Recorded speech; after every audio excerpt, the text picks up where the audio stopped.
Hello student, class 12th chemistry में आपका हार्दिक स्वागत है। आज हम आपके लिए 2026 बोर्ड के लिए 2026 बोर्ड के लिए हम मोस्ट इम्पोर्टेंट टॉपिक लाए हैं, जिसमें हम पढ़ेंगे 3 महत्वपूर्ण नियम। नंबर 1 है हमारा हेनरी का नियम, नंबर 2 है राउल्ट का नियम, नंबर 3 है कोलेराउस का नियम। ये बोर्ड पेपर में 100% पूछे जाते हैं और हर साल आते हैं। 2026 में भी 100% आएगा। और ये दोस्तों, ये 3 क्वेश्चन हमारे 15 नंबर में पूछे जाते हैं। आप लोग दोस्तों इन्हें अपने तैयार करके रखें और बोर्ड एग्ज़ाम में ये हर साल पूछे जाएंगे। सबसे पहले हम पढ़ेंगे हेनरी का नियम। हेनरी का नियम वेरी वेरी इंपॉर्टेंट है, ये हर साल आता है दोस्तों, ये हर साल पूछा जाता है क्वेश्चन। और राउल्ट का नियम है हमारा, वेरी इंपॉर्टेंट है, ये भी हर साल पूछा जाता है दोस्तों। तीसरा हमारा है कोलेराउस का नियम, वेरी इंपॉर्टेंट, ये भी हर साल पूछा जाता है। चलिए दोस्तों हम देख लेते हैं। सबसे पहले हम देखेंगे हेनरी का नियम। हिंदी का नियम क्या है, इसकी सीमाएं क्या है, इसके अनुप्रयोग क्या है, इस वीडियो के अंदर हम सब जानेंगे। इसी प्रकार राउल्ट के नियम क्या है, इनकी सीमाएं क्या है, अनुप्रयोग क्या है, इस वीडियो में हम सब पढ़ेंगे। चलिए दोस्तों, सबसे पहले हम पढ़ते हैं हेनरी का नियम। और हेनरी का नियम हमारा क्या है देख लेते हैं। तो प्रश्न नंबर हमारा 1 है, हेनरी का नियम लिखिए, उसकी सीमाएं व अनुप्रयोग लिखिए। चलिए दोस्तों देख लेते हैं। तो हेनरी का सबसे पहले पढ़ेंगे हेनरी का नियम। हेनरी का नियम है, इस नियम के अनुसार स्थिर ताप पर किसी गैस की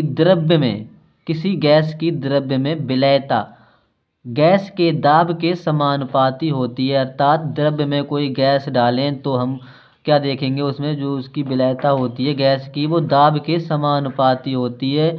इसे हम इस प्रकार से लिखते हैं, M समानुपाती P।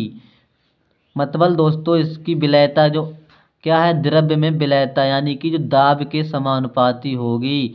तो यहाँ पर एम हमारा क्या है, घुली हुई गैस की मात्रा है, और पी क्या है, गैस का दाब है। अगर हम यहाँ से समानुपाती चिन्ह हटा देंगे तो हम यहाँ पे के एच नियतांक लेंगे, इसे बोलते हैं हम हेनरी नियतांक। इसमें दोस्तों हम चित्र के माध्यम से इस परिभाषा को और समझते हैं। मान लो दोस्तों, इस पात्र में हमारा जल भरा है और इसमें ऑक्सीजन डाल रहे हैं। इसमें क्या डाल रहे हैं, ऑक्सीजन। ऑक्सीजन तो आएगी इसमें दोस्तों। देखिए इसमें क्या करेंगे हम, इसमें हम दाब लगाएंगे तो क्या होगा, जो हमारा द्रव्यमान एम होगा वो पी के समानुपाती होगा। इस प्रकार से हम लिख सकते हैं, एम बराबर के एच और इंटू पी। तो दोस्तों ये हमारा सूत्र बन जाएगा। इससे न्यूमेरिकल भी पूछे जाते हैं। आगे हम देखेंगे हेनरी के नियम की सीमाएं। हेनरी के नियम की 3 सीमा इसमें मोस्ट इम्पोर्टेंट दी हैं। आप दोस्तों इसी प्रकार से तैयार कर लीजिए। इन 3 सीमाओं को याद करके रखना, बोर्ड एग्जाम में ये रामबाण बन सकती हैं आपके लिए।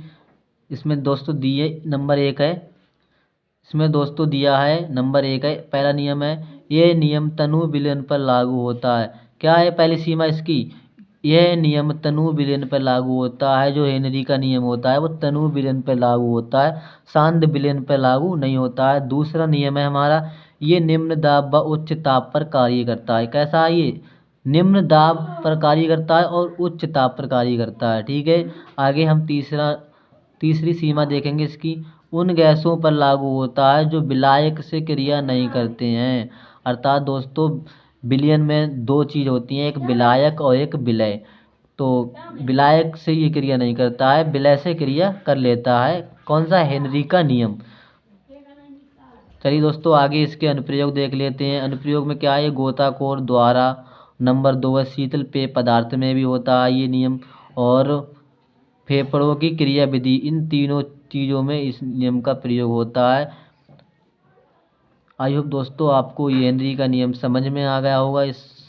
इसे अच्छे से आप याद कर लीजिए और बोर्ड एग्ज़ाम के लिए तैयार रखिए, जिससे कि आपके ये 15 नंबर क्लियर हो जाएं। 5 नंबर से ये क्वेश्चन, तीनों क्वेश्चन 5-5 नंबर से आएंगे आपके बोर्ड एग्ज़ाम में। आगे हम दूसरा क्वेश्चन देखेंगे अपना। तो चलिए अपना दूसरा क्वेश्चन देखते हैं। हमारा दूसरा क्वेश्चन है, राउल्ट का नियम लिखिए, उसकी सीमाएं बताइए। ये वेरी वेरी इंपॉर्टेंट है, हर बार आता है बोर्ड एग्जाम में, तो पढ़ लेते हैं हम इसे। राउल्ट का नियम, सबसे पहले इसकी परिभाषा हम देखेंगे। इसकी परिभाषा किस प्रकार से आपको एग्जाम में लिखनी है, तो हम यहाँ पे लिखेंगे, इस नियम के अनुसार किसी विलायक में, अब मैंने आपको बताया है कि विलायक क्या होता है। विलयन में 2 चीज़ होती हैं, एक विलायक होता है, एक विलय होता है। तो विलायक में अवाष्पशील विलय मिलाने पर प्राप्त विलयन के वाष्प दाब का आपेक्षिक अवनमन विलय के मूल प्रवाह के बराबर होता है।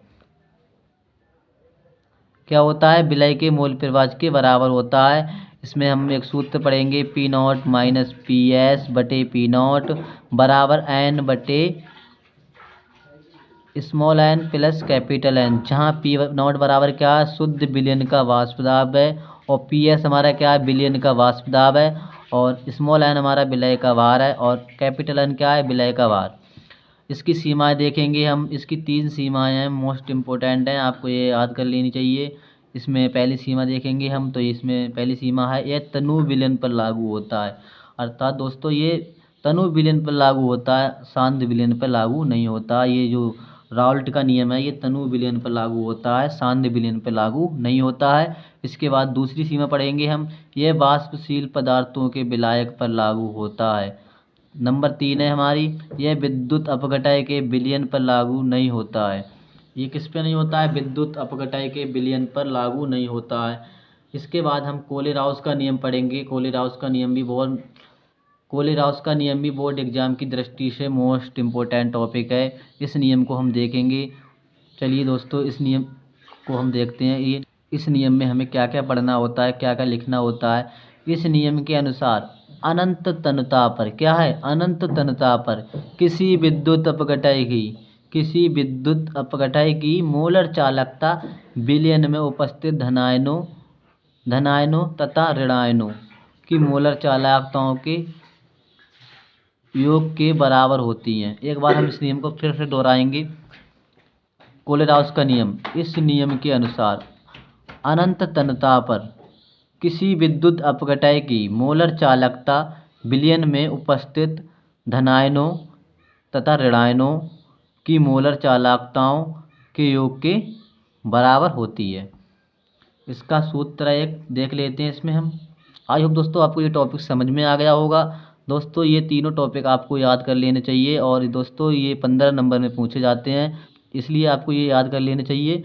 आई होप दोस्तों आपको ये वीडियो पसंद आई होगी, और दोस्तों आप हमारे चैनल पर नए हैं तो हमारे चैनल को सब्सक्राइब कर लीजिए, और वीडियो को लाइक कीजिए।